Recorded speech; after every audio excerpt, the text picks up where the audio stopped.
Assalomu alaykum, hurmatli talabalar. Bugun sizlar bilan O'zbekiston Milliy Universiteti Xorijiy filologiya fakulteti Ingliz filologiyasi kafedrasi katta o'qituvchisi Jabbarova Nozima Kamoliddinowna. Ma'ruzamni mavzusi ertaklar yordamida xorijiy tillarni o'qitish.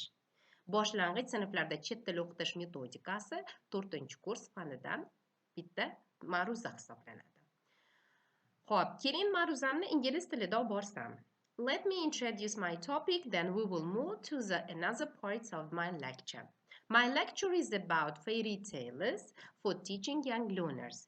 What kind of fairy tales you can use in your lessons? What is the main aim of teaching fairy tales during the lesson? And what kind of language areas could be very helpful to you while you are teaching fairy tales? I'll give some sample activities for teaching fairy tales. Okay. Teaching young learners, it's not so difficult task. Usually we can use different songs, fairy tales, fun stories, humor dancing, and movement kinesthetic learning styles for teaching young learners. Young learners usually like to play games, like to play the roles during the lesson. And they like to watch the movies, cartoons, and colorful visual aids.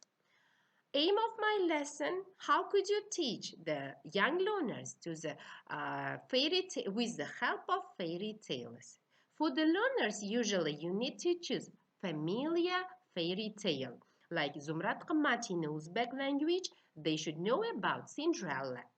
Or allow them to play the main characters of the fairy tales. Try to introduce different types of vocabulary with the help of fairy tales. For example, if it's Cinderella, ask them to tell about the stepmother, father, or family members.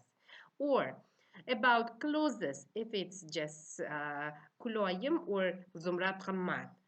To help the older primary children, you can use some different language areas. For example, comparative form of the adjectives, past simple, and so on. What kind of materials could be helpful for teaching fairy tales? Usually, you need to use different colorful fairy tales.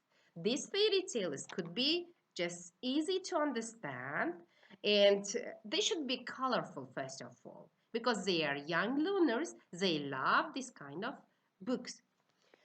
Not only fairy tales, you can use different kind of the flashcards. With the help of these flashcards, you can use different colors, different characters from the fairy tales. Only flashcards could be show the fairy tale just story characters, and plus you can use the worksheets for pre-activity, while activity, and post-reading activities. About fairy tales. When you choose a fairy tale, they should be colorful at the same time happy end fairy tales, because they wait the happy end at the end of your fairy tale. They should learn something from each of your fairy tale. It should be just with the positive characters and positive heroes and heroines. It shouldn't be harmful like this. It should be just a funny fairy tale. Okay, let's start with the tips. What kind of just tasks will be helpful for your young learners? Young learners usually try to play the different kinesthetic roles. That's why you need to choose a fairy tale which is a familiar story and imaginative context. Choose one your child already knows in their own language. Try to use a simple version. It shouldn't be difficult to understand with difficult vocabulary. Involve your pupils to the storytelling. Try to tell the story together. You will start, they will continue. You will tell, they will repeat after you. For example, if it's about red right hat, what big eyes you have? To eat to you, like this. Use masks, finger puppets, bring to the story life. You will find easily fairy tales in your websites, different cartoons and films. I'll show some sample activities. For example, if we talk about Cinderella, In this Cinderella, what could you teach? How could you teach? What kind of activities could be useful to your young learners? If I have this fairy tale in my hand, and if I have a cartoon of this fairy tale, I'll try to give the vocabulary about family. Or there are different colorful clothes. I'll try to tell about clothes, about shoes, slippers, about dress, or adjectives about the girls, beautiful girls, ugly girls, or even you can say about telling the time. What time is it? She is always ready to go out. You may use this kind of vocabulary for teaching fairy tale Cinderella. There are in Cinderella, you have some repetitive texts. She tried the slipper, but it was too big or too small. She tried the slipper. It was a big or small. But the last one, when the Cinderella tried it, it was just right. You can sing as a song. You can tell it together with your young learners. Not only adjectives, you can use there some past forms of the verbs tried on, wave it on, turn it. Don't forget, they are children. Don't give them the list of the irregular verbs. Try to give the easy verbs like for learning by heart and which will use it in your fairy tale.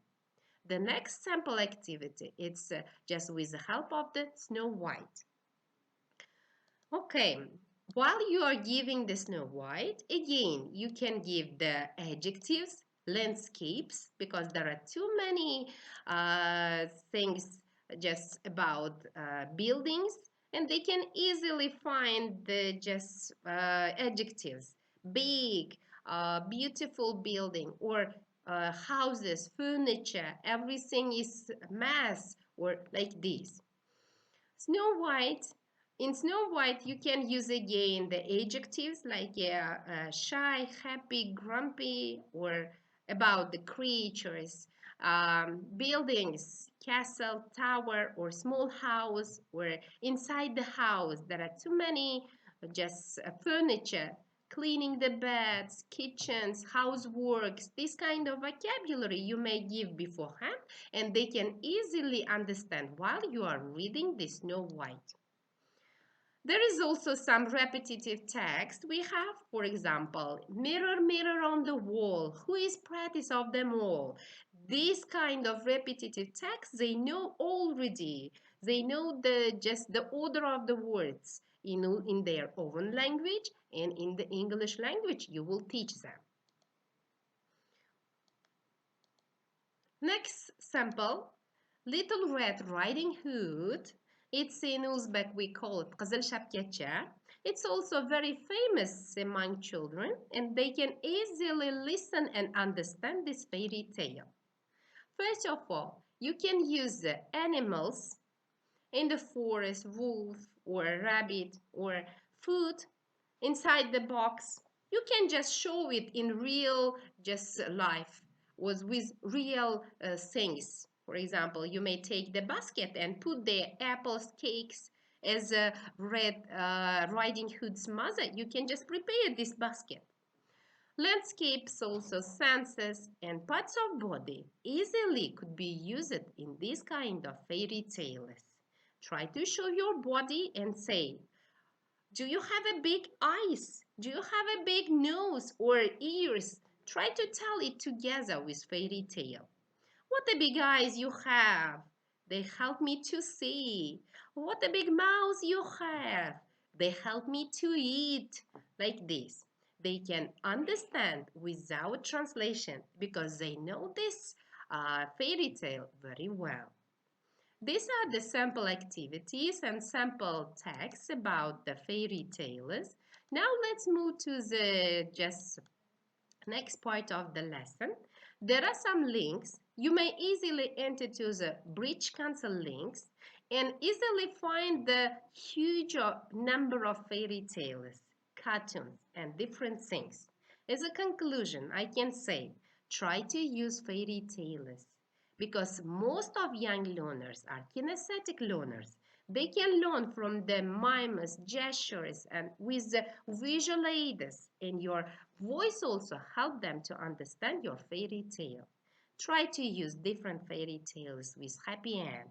Try to use the different cartoons to just telling the fairy tale. Try to involve your students, pupils to the telling this kind of fairy tales. Thank you for your attention. This is the end of my lecture. E'tiboringiz uchun rahmat. Bugungi ma'ruzam tamom.